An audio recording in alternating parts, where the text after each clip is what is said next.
bank is robbed. There are no witnesses.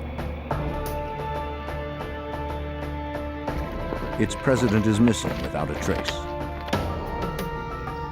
When a body surfaced, the criminal investigation grew deadly serious.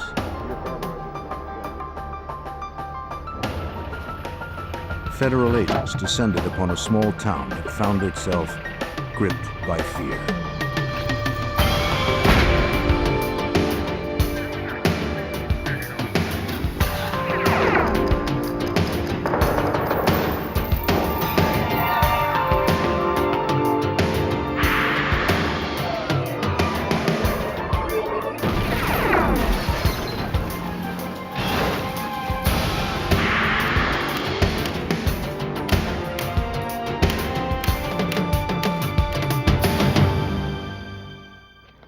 When the small community of Noel, Missouri discovered their bank was robbed, they were shocked.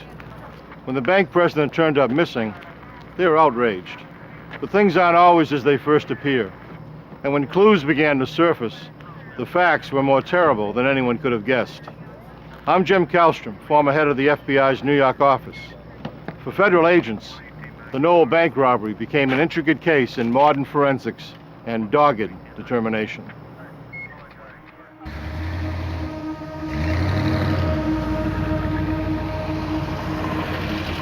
The Cowskin Bridge over Grand Lake, Oklahoma, just after 3 a.m.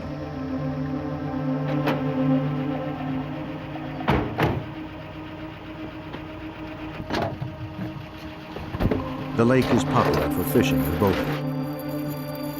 But on this night, it would be the scene of something far more sinister.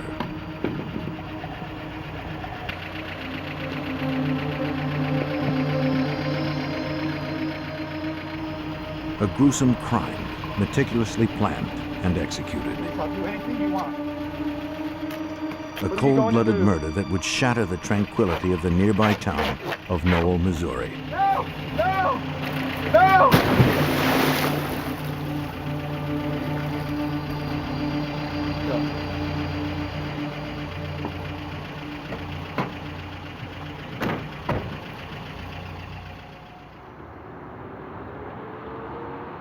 Tucked away in the southwest corner of Missouri and home to about 1,200 residents, Noel is a community proud of its small-town charms and low crime rate.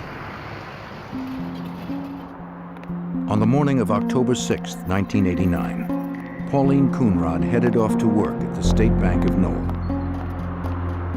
The cashier's first task upon arriving was to unlock the front doors.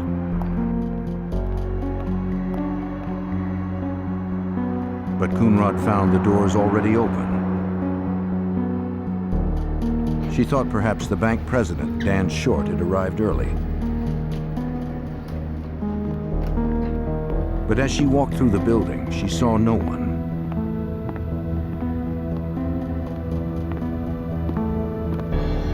Within moments, Coonrod realized the vault had been robbed. Noel police and the McDonald County, Missouri sheriff responded to Coonrod's 911 call. The FBI was also called in since the bank was insured by the FDIC, the Federal Deposit Insurance Corporation. An agent was sent to investigate from the nearby Joplin, Missouri office. The entire scene was meticulously photographed and dusted for prints. The agent noticed that the security camera had been spray painted and shot out. Spent casings found below the camera indicated that the robbers used a .45 caliber handgun. Investigators discovered that the thieves had made off with over $71,000, including 320 pounds of quarters, dimes, and nickels. We also keep some money in here. Strangely, more than $100,000 in bills was left behind in an unlocked drawer.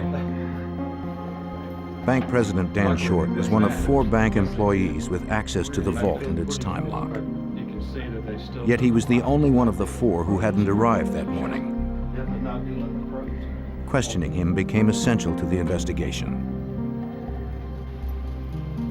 Bank Vice President Mark Allman told investigators that Short intended to work late the night before. The time lock on the vault hadn't been set the night that the robbery occurred. Dan had came in was in the habit of working later in the evenings, different times during the week, but that particular night he'd put it on standby so that he could come back at a later time and open the vault manually. Agents wondered if Dan Short had in fact returned to the bank that evening. The sheriff drove to Short's house in Arkansas near the Missouri border. But no one was home, and his red pickup truck was gone. Short's absence alarmed investigators. They couldn't help but wonder what role the banker played in the robbery. Within hours, word of the crime spread throughout the scandalized community. Knoll's a small town. Main industries, poultry processing plants, some small shops, local merchants, quiet town, tourism in the summertime with the rivers, that sort of thing. But basically just your average small town. Crimes like this did not happen here. Reports of the heist and the missing bank president filled Knoll news broadcasts.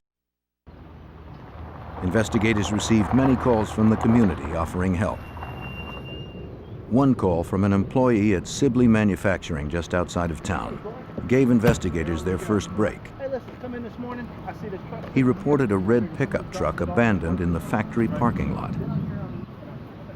The truck was registered to Dan Short. Investigators found coin wrappers strewn across the truck bed. Right here. The truck was dusted for fingerprints, but only Short's were identified. That's a whole roll of dimes, man. I can see right through that. The discovery of the truck gave case agent and 19-year FBI veteran Liddell Farley a couple of scenarios to pursue. At the end of the first day, we weren't sure if we were dealing with an abducted banker or whether the banker, Mr. Short, had absconded with the money. Stops were being placed with his credit card. Airports were being canvassed. Rental car agencies were being checked to see if he perhaps had leased a car. But primarily we're looking for his body, either alive or dead, in the immediate area of Knoll. With Short still missing, investigators secured a search warrant for the bank president's house, hoping to find something that would lead to his whereabouts. State police, anybody home? Mr. Short. Inside, all was quiet.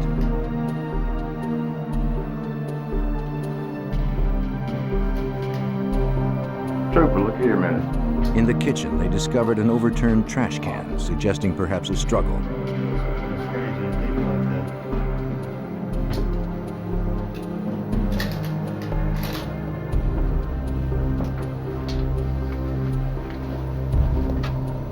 They searched every room. Hi, come here a minute.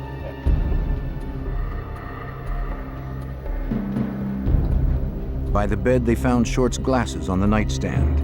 He never went anywhere without them. Let's get some light on in here. See. I think that's just. It appeared that the banker had left in a hurry.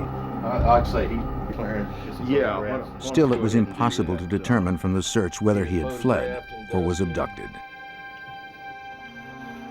With no sign of Short, agents canvassed his neighborhood hoping for a lead. One neighbor, Carol Dryden, recalled seeing several vehicles pulling into Short's driveway the night of the robbery. Assistant U.S. Attorney Mike Jones was involved early in the investigation. According to Jones, Dryden's statement was critical.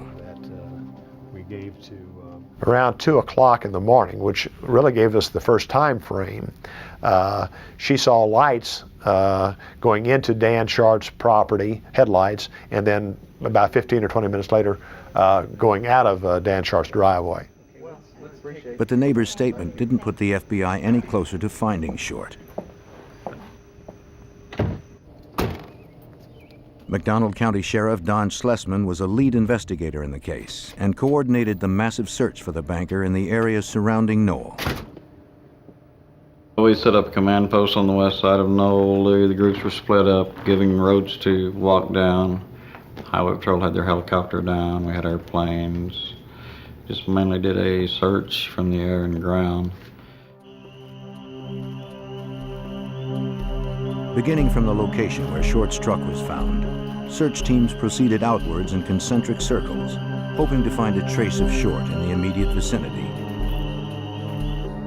5 days after the crime, there was still no trace of the bank president. As the hunt expanded, Farley and 22 agents from the Kansas City office formed a task force with local law enforcement. To house the large number of personnel, the FBI set up headquarters at the local armory.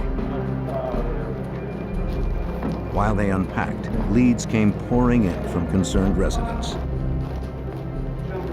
One tip came from local truck driver Buddy Mills. Having heard about the heist, Mills told an agent about what he saw on a road in Knoll the morning of the robbery. This was 3 a.m. in the morning.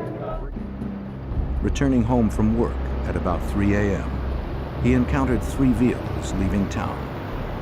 One truck matched the description of Short's red pickup. It headed off with a 2-tone van. The other dark-colored truck followed Mills for a while until it turned down a road toward neighboring Arkansas. This information jibed with Carol Dryden's recollection of the traffic outside of Short's house at 2 a.m. Mills' account reinforced the time frame for the crime. Farley met with the bank president's ex-wife, Joyce, who had been married to Short for 25 years. Although they had recently separated, Joyce stressed he was a loving father to their 2 children. Having worked closely with him at the bank for several years, she never witnessed any impropriety. Yet Short was the FBI's only suspect right now, and after several days of searching, he was still missing. On October 11th, a couple fishing in Grand Lake, just over the state line in Oklahoma, hunted for a good spot to drop a line. They motored to a favorite shady spot. Hoping to hook some bass, they sighted what looked like a clump of seaweed floating on the water. Moving closer, they made a gruesome discovery.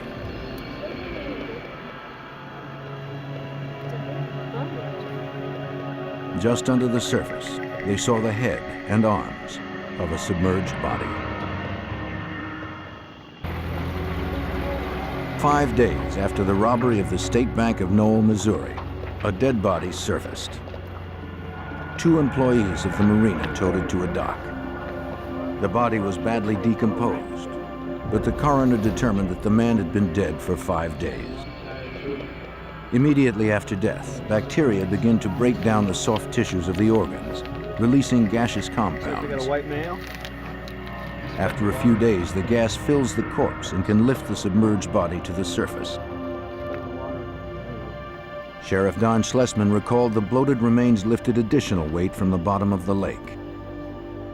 He had the chain tied to him in a concrete block and part of a chair. And it was a pretty gruesome sight, really. A corpse will float until the skin tears, releasing the gases. Then the body will sink back to the bottom. If the boaters hadn't seen the body that day, it may have never been found. The time of death was later determined to be consistent with the time frame of Dan Short's disappearance. The sheriff found a wallet in the victim's back pocket. Inside was a driver's license confirming the identity as Dan Short. The sheriff contacted the FBI. The search for 51-year-old Dan Short was over, and a homicide investigation had begun. With his surfacing, which was almost in defiance of the people who had murdered him, it gave us the knowledge of what had happened, and it gave us the focus that we needed in the investigation to direct resources thereafter. Farley and his partner Larry Nolan rushed to the lake to conduct their own review of the body. Special Agent Nolan's first task was to preserve the evidence. Collectively, the decision was made to release Mr. Short from the chair, at which time I released him and preserved the concrete block and the chain hoist, the chair, and also the duct tape. Okay, guys, that's undone.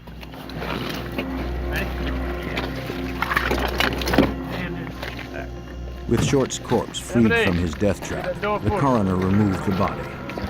The medical examiner determined the probable cause of death was drowning. The chair with the block, chain hoist, and duct tape were examined and photographed by investigators before being sent to the FBI lab in Washington, D.C. The task force set up a hotline and published pictures of the chair to alert the public, hoping someone would come forward with information. It was clear from examining the chair and the apparatus, so to speak, that was attached to it, and the location of Mr. Short's body, that he had died a horrible death. All indications are that he was conscious when he was dropped from the bridge, some 30 feet to the water. The hotline was inundated with calls, helping build a file of more than 80 suspects. According to Sheriff Don Schlesman, one promising tip came from an anonymous caller who urged investigators to question two brothers, Joe and Shannon Agofsky. The Joplin Police Department dispatch received an anonymous call from someone that said the Agofskys had a lot of change in their possession, and a lot of change was what was taken from the bank. The FBI tracked down 23-year-old Joe Agofsky at a junkyard just south of Knoll.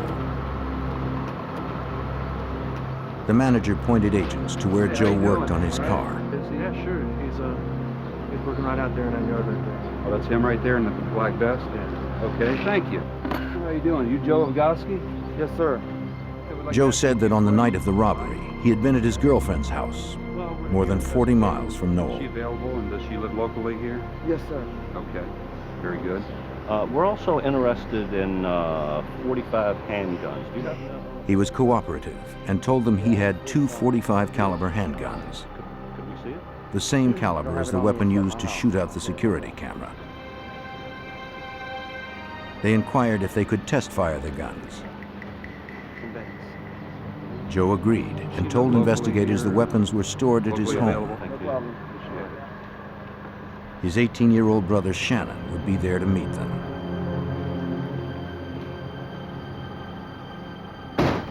And your brothers? Is this? When the agents arrived, Shannon Agofsky showed them where the guns were kept. Shannon told investigators that on the night of the murder, he was at his mother's house, where he was still living at the time of the crime. All right. It's going to be all right if we take these downtown? After firing both guns, agents sent the shell casings to the FBI lab. All right. Examiners there would later determine that they did not match those found at the bank. To lead agent Farley, it was a dead end. Both expressed their willingness to help the investigation if they could. Both had alibis for the evening of the crime. Given these factors, our attention was directed elsewhere with other suspects, as both the Agofsky brothers appeared to be not involved in this crime. Back at Grand Lake in Oklahoma, where Short's body had been recovered 2 days earlier, resident Rowdy Foreman was out fishing with his son and daughter when he made a curious discovery along the shore. We came across a wooden dowel, a brace, if you want to call it that, and it was just out of place. Alongside the chair part, Foreman also found a piece of duct tape. Having seen pictures in the newspaper, he believed it may have been from the chair found with Short's body. He sent his son to fetch plastic bags from his house in order to preserve his find. Sheriff Don Schlesman and a partner drove to Oklahoma to question Foreman about the discovery. And they asked me, said, do you have a piece of evidence? told him, I don't know if it's evidence. I said, I found a piece of duct tape. And his first comment was, "Oh my God, isn't that pretty?" And they were looking at the fingerprint, just clear as day. There was a print there. The fingerprint appeared to be made from car grease, impervious to the lake water. But investigators still had to prove the tape was used in the crime. Although the tape contained fingerprints, that piece of evidence was not relevant unless it could be proven to be part of the chair or the apparatus in which Mr. Short was drowned.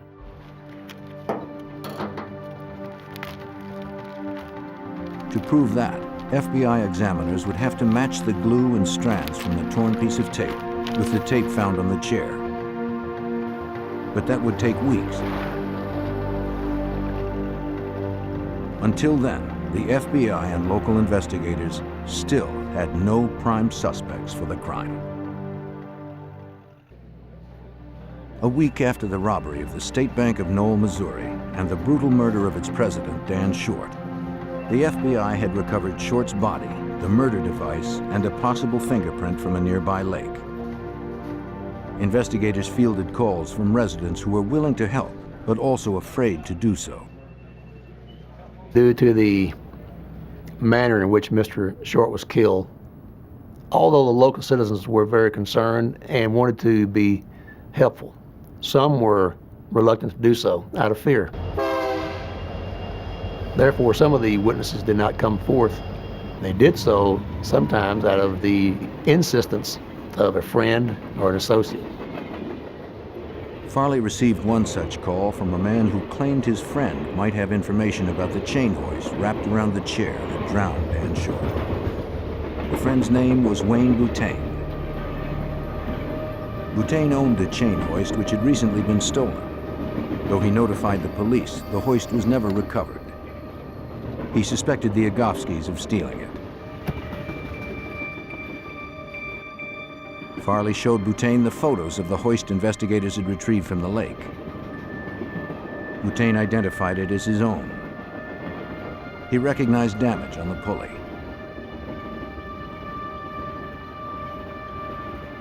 He'd last seen the apparatus at Sheila Agofski's house where he had once lived. Boutain agreed to take a polygraph test and passed it.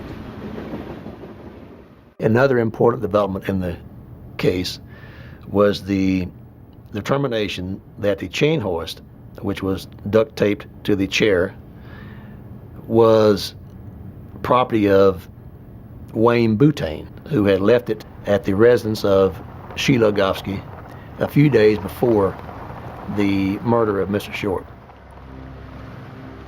On the strength of Boutain's statement, Farley decided to question the Agofskis again. Driving up to their mother's house, he noticed an old van in the front yard. It closely matched the description of one of the vehicles Buddy Mills saw the night of the bank heist.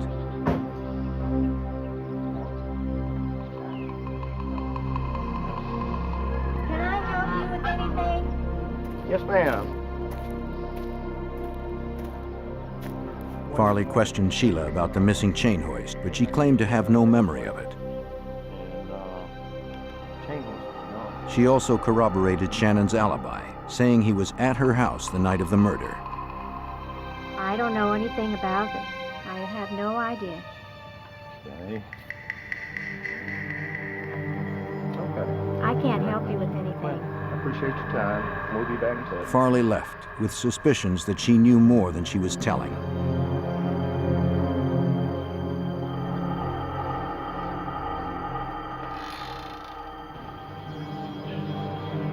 He asked the brothers to give their fingerprints, hoping to match the one found on the duct tape. Joe Agofski complied. When asked about the hoist, he told Farley he remembered seeing it at his mother's house, yet he didn't know what became of it. A few days later, Farley returned to Sheila Agofski's. I'm Special Agent Farley. There he found Shannon with a friend by the name of Gant Sanders. Having secured Joe's fingerprints, Farley tried to convince Shannon to give his as well. A set of his fingerprints. It'd make things a lot easier. Possibly get you out of some trouble. Joe Gowski was very cooperative and produced his fingerprints upon request without hesitation, while Shannon was evasive and hesitated to. Gant Sanders watched cautiously. Shannon echoed his mother's story, proclaiming he had no knowledge of the chain hoist. I'll be seeing you guys later. He eventually promised Farley he'd come down to the police station to give his prints, but he never showed. Although Farley had initially dismissed the Agofskis as suspects, he took note that Shannon and Joe's memories of the chain hoist were conflicting. Now, he decided to take a closer look into their background. Researching the family's financial records, Farley discovered that 9 years earlier they had received money from an insurance settlement after their father died in a plane crash. Popular opinion was that their money was still plentiful, making them unlikely candidates for bank robbers. But Farley learned that wasn't so. While they had all received a considerable sum of money, as of that time, Joe had spent his. Their mother had spent a large portion of hers, and Shannon Agofsky had a considerable amount of money still in a fund, but it was not available to him at that time until he was 21. Agents found that both brothers had recently purchased cars with cash, yet neither had jobs.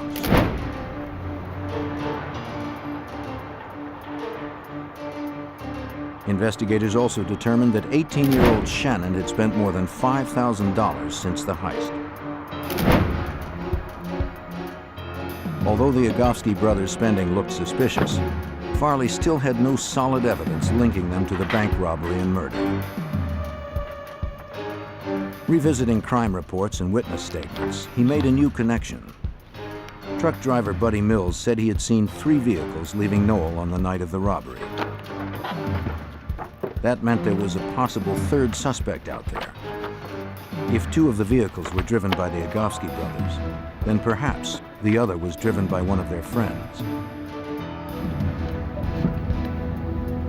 Farley recalled the young man he met briefly on the Agofsky's porch the day he questioned Shannon, Gant Sanders. Sanders had recently become Shannon's roommate. Farley tracked him down at a junkyard. The closest associate that we could identify of both Shannon and Joe Agofsky was Gant Sanders. It was learned that Gant had been good friends with both Joe and Shannon, both prior to and after the robbery and murder. But Sanders said he knew nothing about the robbery and murder, although he offered no alibi for the night in question. Might have been.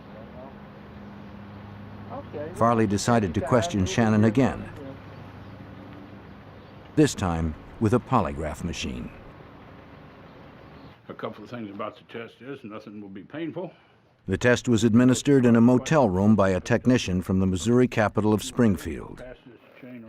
A polygraph is used by investigators as a tool to rule out possible suspects. The machine monitors the subject's reactions to stress in 3 ways. Tubes fastened around the chest monitor the slightest change in respiration.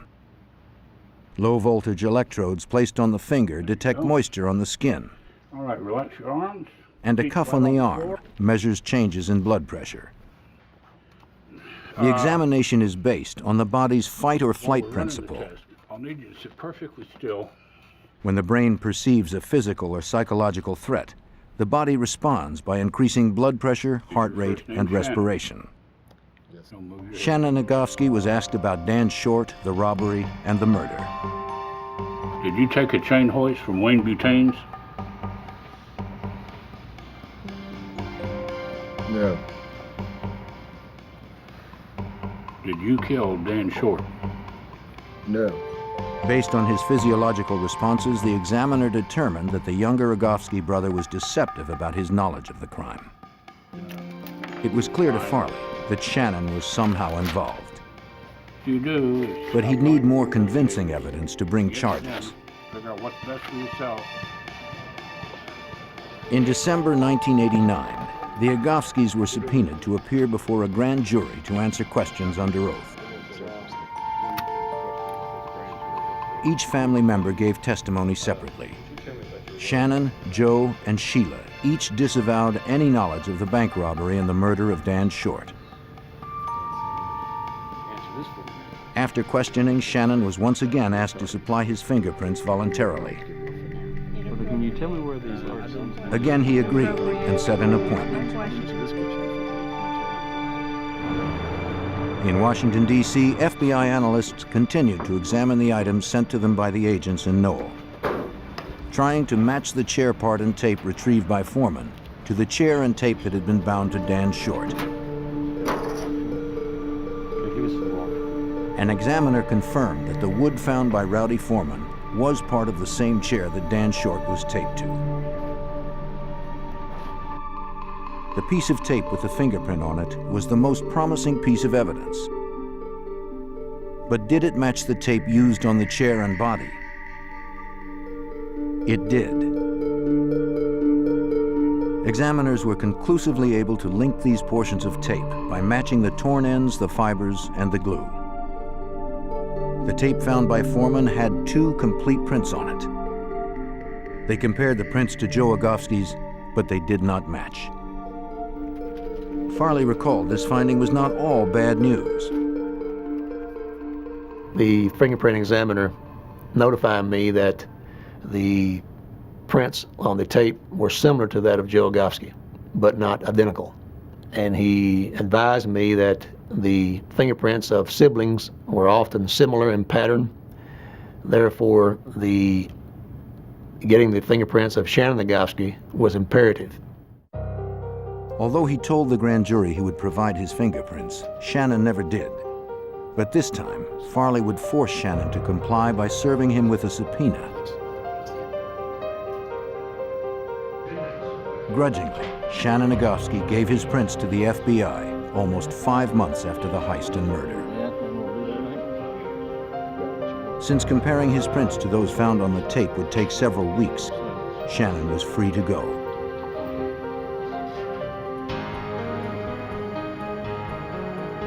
But Agent Farley did not remain idle.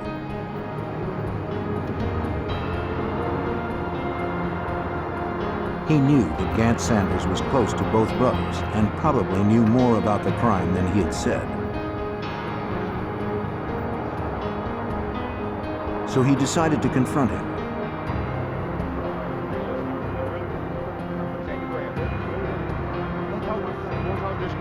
He told Sanders that if he was innocent and had knowledge of the crime, he should cooperate with the investigation.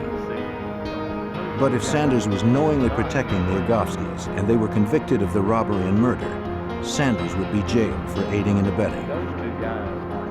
Worse, without a solid alibi, he was still under suspicion of the crime.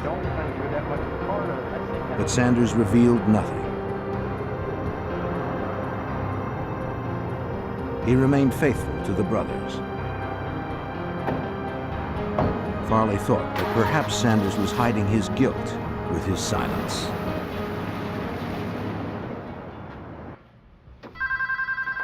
Agent Farley pursued 2 brothers, Joe and Shannon Rogowski, as the prime suspects in the bank heist and murder.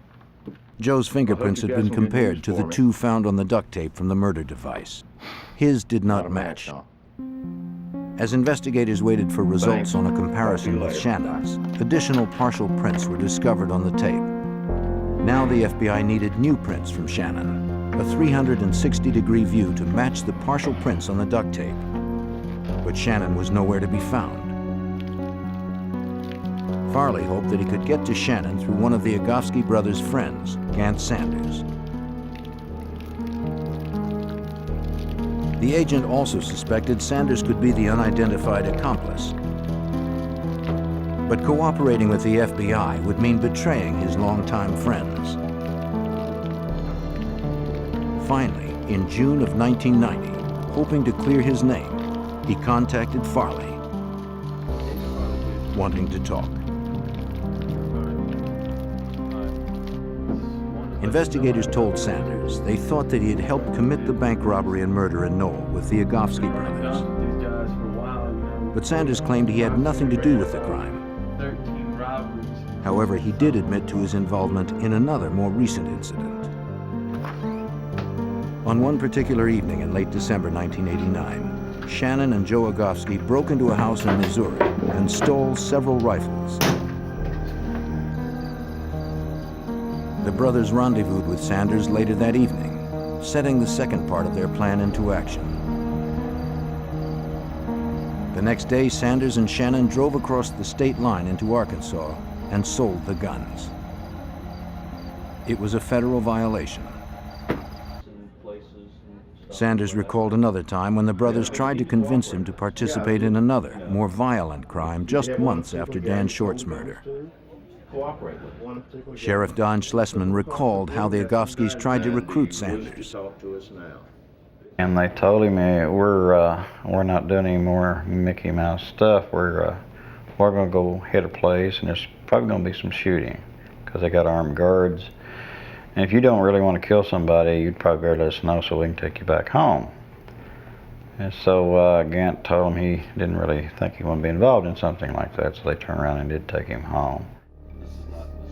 By cooperating with the FBI, Sanders made a deal for his role in the illegal sale of the firearms and was put on probation. He was also finally dismissed as a third suspect in the bank robbery, passing a lie detector test 3 times. With the help of Sanders' statement, Farley issued a federal warrant for Shannon Agofsky. He was indicted for transporting and selling firearms across state lines. Since Joe had not been involved in the sale, he was not charged. Authorities tracked down Shannon in a small town in Arkansas several months later. When apprehended, police searched his vehicle and found several bags of nickels in his trunk. Shannon was turned over to authorities in Missouri and booked in the Springfield Federal Courthouse. Look at me.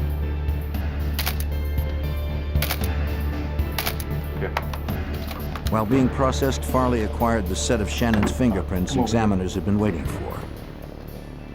The FBI lab needed a front and back view of his prints, hoping to match 2 partial prints found on the duct tape used in the murder of Dan Short.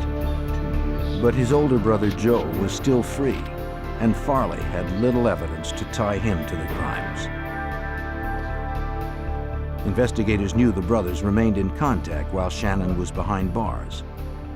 Since all prison conversations were recorded, agents got a glimpse into the Agofsky's family relationship. Shannon made a number of calls to his mother and Joe. According to Assistant U.S. Attorney Mike Jones, one call was particularly incriminating. Shannon was asking Joe if we would be able to make a case against him, and Joe indicated that we would not be able to put him at the scene. Farley knew the brothers were worried, but the call was not enough to arrest Joe. Then, just days later, he finally received the results from the lab. Those fingerprints turned out to be the fingerprints of Shannon Agofsky.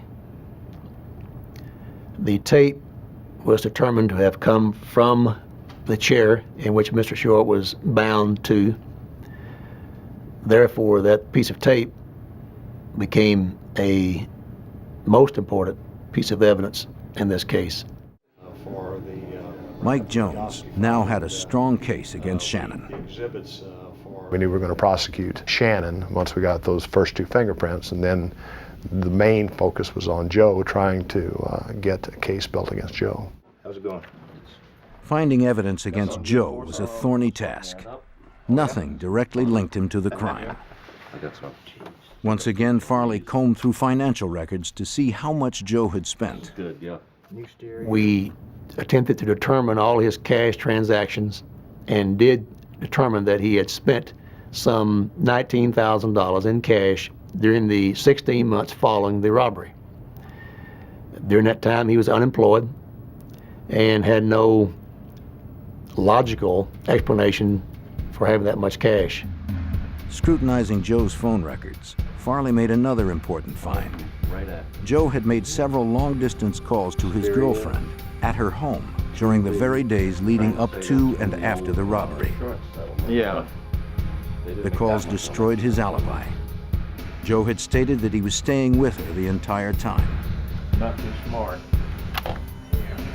They called Sanders in for additional questioning, hoping he could shed more light on Joe's involvement. Sanders told the agents about a conversation he had with both Agofsky brothers. That incident took place in Sammy Skaggs' junkyard. The three of them were working on one of the cars, and Sammy Skaggs announced that the banker from Joplin was here to pick up his car. And that apparently generated a comment from, I believe it was Joe, that what the three of them ought to do was to follow a banker, follow him home, grab him, kidnap him, and force him to take him to the bank and open the vault. At the time, Sanders agreed that it might be an easy way to get rich. The plan sounded eerily like what could have happened to Dan Short. It was now clear to the FBI that the brothers had the knowledge, motive, and opportunity to pull off the homicide and heist. Based on accumulating evidence, Joe Agofsky was arrested more than 2 years after the horrifying crime. Both brothers were indicted on 3 federal counts relating to the bank robbery and murder. But would the evidence be strong enough to convict the 2 brothers? The investigators were betting on it. Almost 3 years after a bank heist and brutal murder, FBI agent Liddell Farley handed prosecutors all the evidence the task force had amassed. Reviewing their files, the agents described the Agofskys' plans and actions to Assistant U.S. Attorney Mike Jones and his associates. They were determined to prove beyond any doubt that the brothers had committed the crime. The FBI had learned that Joe Agofsky, needing information about the state bank's floor plan, had opened a safe deposit box a few weeks before the crime. Bank Vice President Mark Ullman told investigators that Joe was particularly interested in Dan Short as well. He made a point of asking who Short was and where he lived. He's our president. Would you like to meet him? Oh, no, thanks. I was just asking who he was. Returning home, Joe drew floor plans to the bank and plotted the crime with Shannon. They decided to do the job before the sun rose, so there would be no witnesses. We're gonna go through the front door. When we get through there, I want you guys to knock the cameras out. To get into the vault, they needed someone who had the keys and knew the combination. Make sure you get them keys. For that, they would abduct Dan Short, the bank president, and force him to open the vault. Afterwards, they needed to make sure he'd never talk. Don't give that combination up. They thought it would be easy money. Life would be good with their new fortunes. Let's get these guns clean. Let's get... In the early hours of October 6th, Joe and Shannon Agofsky put their plan into motion. Acting as a lookout for them was an unidentified accomplice who drove the blue Chevy pickup. It was the same vehicle neighbor Carol Dryden recalled seeing around Short's house a week before the kidnapping. The brothers loaded their mother's brown and tan van with the equipment they would need to commit the crime.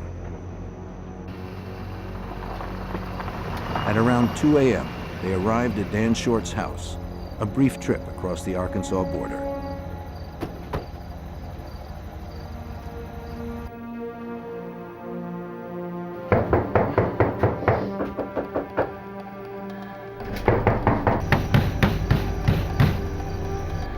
Eventually, he awoke from a deep sleep.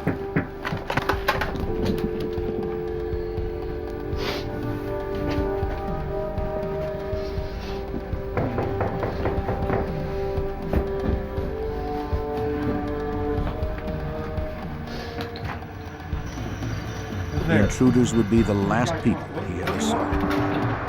Get out of here. Short tried to flee. But he had no chance against the brothers and their accomplice. They threatened to kill him unless he turned over his keys to the bank. Hey, leave me alone. I haven't done shut up. Silencing him, the intruders dragged Short outside. The terror continued as Short was stuffed into the front seat of the van.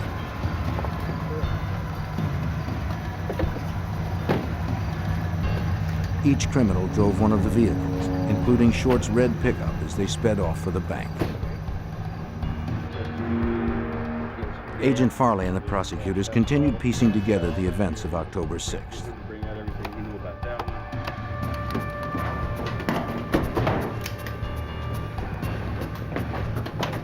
The Agofskis and their accomplice pulled up to the bank, only a brief drive from Short's house. With their captive in tow, the robbers quickly opened the bank's front door and ran in. No alarm sounded because Short had neglected to set them, and no one would ever be able to see what was about to happen.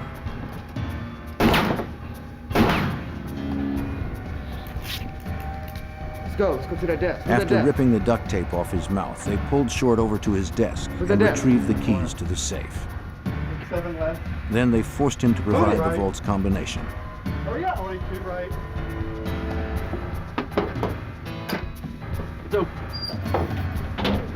Once inside, they grabbed all that was in reach Get him out. Get out. Move and now. dashed away. Go. I'll blow your head off. Move it. They dumped the loot in the truck. Afraid for his life, Short complied with their every demand. But the assailants pistol whipped him and knocked him out. On the way out of Knoll, Buddy Mills crossed paths with the brothers. After he passed the intersection, the three vehicles sped off, the first two heading toward Grand Lake.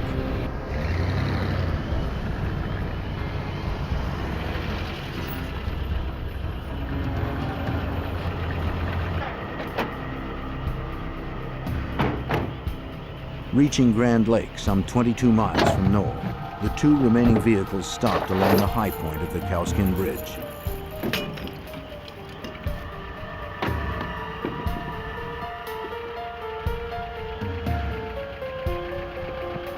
Here, Shannon and the unknown accomplice prepared to kill Short by drowning him.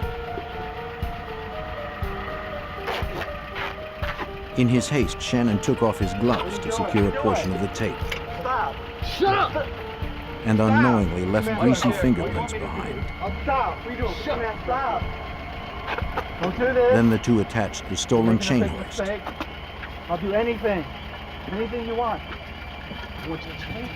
When they finished, they lifted Short above the lake. Oh, no! No! And plunged him into the black water below.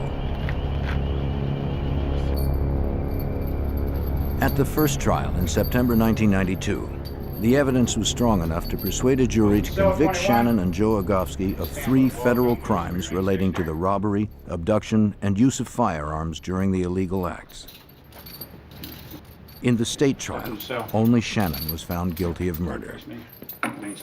Though the unidentified accomplice was never found, it was determined that the Agofsky brothers were the masterminds and principal perpetrators of the crime. No charges were brought against their mother, Sheila. Without doubt, this was the most difficult investigation I've been involved in as an FBI agent. Some 29 years of investigating various crimes. This was an unusually heinous crime. Today, Joe and Shannon Agofsky are serving life sentences with no chance of parole. For his cooperation, Gant Sanders served the remainder of his firearms charge on probation. Knoll has returned to normal, a violent chapter in its history now closed. Yet because of the crimes of these blood brothers, it will never be the same quiet, innocent place it once was.